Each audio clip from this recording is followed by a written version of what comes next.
little transfer roundup update for you today, sort of at something just gone past lunchtime on the 22nd of August. I had to go and check there. It's basically Tuesday. Now, Hugo Ekitike, he was somebody we spoke about in the video this morning. There's been some additional news on this. Now, the suggestion was earlier that West Ham United were going to look to try and take this player on loan with a view to a permanent deal, 30-odd million, something like that. Seems a bit steep, I have to say, the 30 million mark. And we're in talks now with Paris Saint-Germain.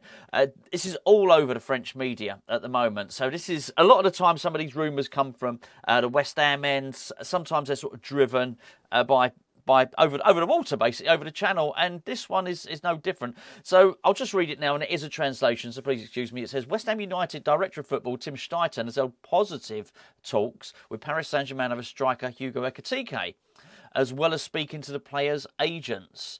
It goes on to talk about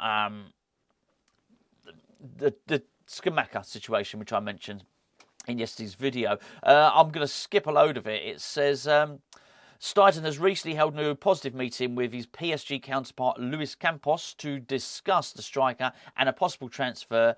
The discussion is being described as frank and very constructive. I don't think Frank is involved in the discussion.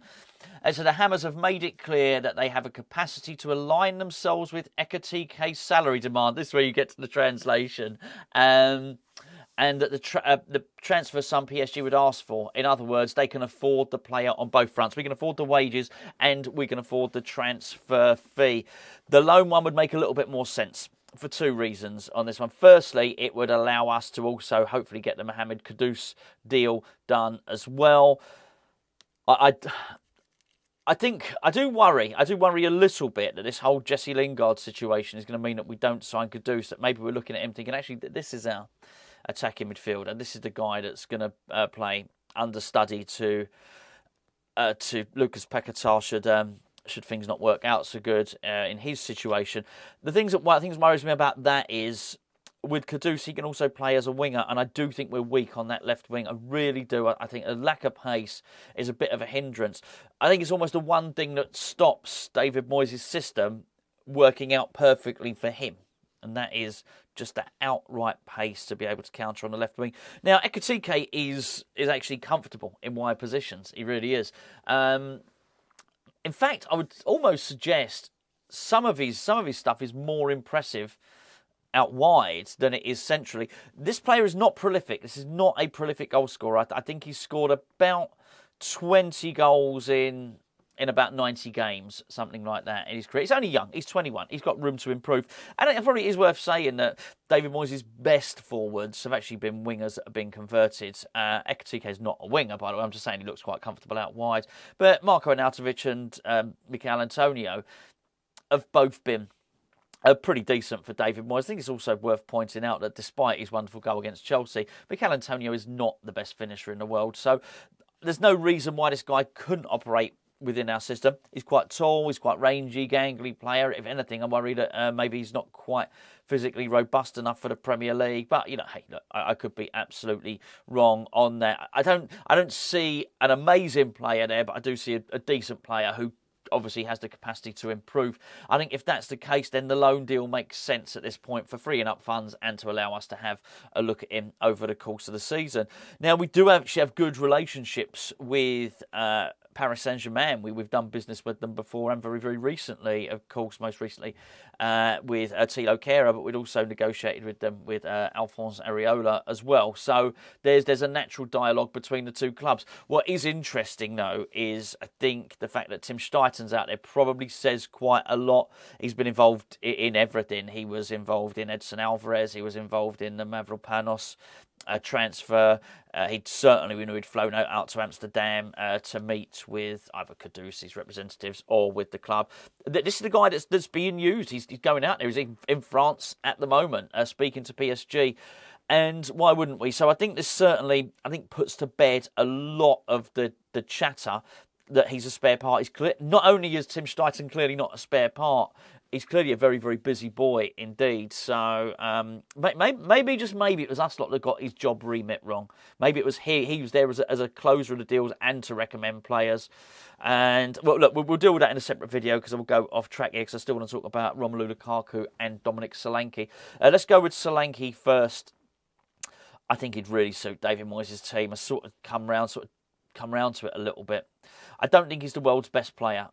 I really don't. But I'm not sure West Ham need the world's best player. I think we just need somebody who's fast, physically strong, and works their socks off. Like Antonio did against Chelsea, absolutely worked his socks off.